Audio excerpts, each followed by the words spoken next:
અબડાસાના મુખ્ય મથક નલિયા ખાતે બહુજન આર્મીના સંસ્થાપક લખન ધુવાની આગેવાનીમાં ઘોરાડ અભયારણ્યમાં આવતા ખેડૂતોને વીજ કનેક્શન આપવાની માંગ સાથે ચક્કાજામ કરવામાં આવ્યો હતો।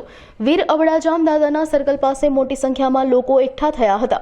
કેટલાક સમયથી અબડાસા તાલુકાના ઘોરાડ અભયારણ્યમાં આવતા ખેડૂતોને વીજ કનેક્શન આપવામાં આવ્યું નથી, જે માટે ભુજ ખાતે કલેક્ટરને આવેદનપત્ર આપવામાં આવ્યું હતું। સાથે જ 15 દિવસનું અલ્ટિમેટમ આપવામાં આવ્યું હતું। ત્યારે આજે નલિયામાં આક્રોશ સાથે ચક્કાજામ કરવામાં આવ્યો હતો। આ તકે નાયબ કલેક્ટર મામલતદારે સ્થળ પર પહોંચી પ્રદર્શન કરતા આગેવાનોની સાથે ચર્ચા કરી હતી અને વહેલી તકે ખેડૂતોને વીજ કનેક્શન આપવામાં આવશે તેવી ખાતરી આપી હતી। માંગણી એક જ છે કે 2021 ના સુપ્રીમ કોર્ટના જજમેન્ટનું બહાનું થઈ અને કોઠારા પીજીવીસીએલ એમ કહી રહી છે કે ખેડૂતોને વીજ કનેક્શન આપવામાં નહીં આવે, જ્યારે નાની નાની કંપનીઓ હાલ જ શરૂ થઈ છે। 2-3 વર્ષમાં એમને વીજ કનેક્શન આપવામાં આવ્યા।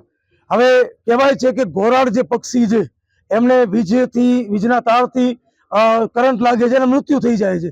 તો અદાણીનો મેન વીજ આપણે ઘોરાડ અભયારણ્ય જ્યાં આવેલું છે ત્યાંથી એમનું જે તાર જાય છે તો પહેલે એમને રદ કરો। જે ખોટા પીજીવીસીએલ દ્વારા પૈસા પડાવી અને એવા 70 થી 80 કનેક્શન આપવામાં આવ્યા છે એ કનેક્શનને રદ કરો। પહેલે સુપ્રીમ કોર્ટના જજમેન્ટમાં જે કે એક વર્ષની અંદર તમામ વીજ વાયર અંડરગ્રાઉન્ડ કરવામાં આવે એને અંડરગ્રાઉન્ડ કરવાનું ચાલુ કરો તાત્કાલિક ધોરણે। અને જે ભ્રષ્ટાચાર કર્યો વન વિભાગના અધિકારીઓ હોય કે પીજીવીસીએલના અધિકારીઓ હોય, આ તમામ અધિકારીઓ ઉપર કાયદેસરના પગલાં લેવામાં આવે એવી મારી માંગ છે। આજે નલિયા હાઈવે દાદા વીર અબડાજામના સ્મારક પાસે હાઈવે બંધ કરવામાં આવ્યું હતું અને ત્યાં કને એસડીએમ સાહેબ, મામલતદાર સાહેબ અને પીજીવીસીએલના જવાબદાર અધિકારીઓ પણ ત્યાં કને હાજર રહ્યા હતા અને એમણે 15 તારીખ 5-15 સુધીનો સમય માંગ્યો છે। જો એક મહિનાની અંદર જે લોકોએ કોલ ભરેલા છે એવા 701 ખેડૂતો છે એમને કનેક્શન આપવાનું શરૂ કરવામાં આવશે નહીં તો આવનારા દિવસોમાં આંદોલન ઉગ્ર પણ થઈ શકે છે।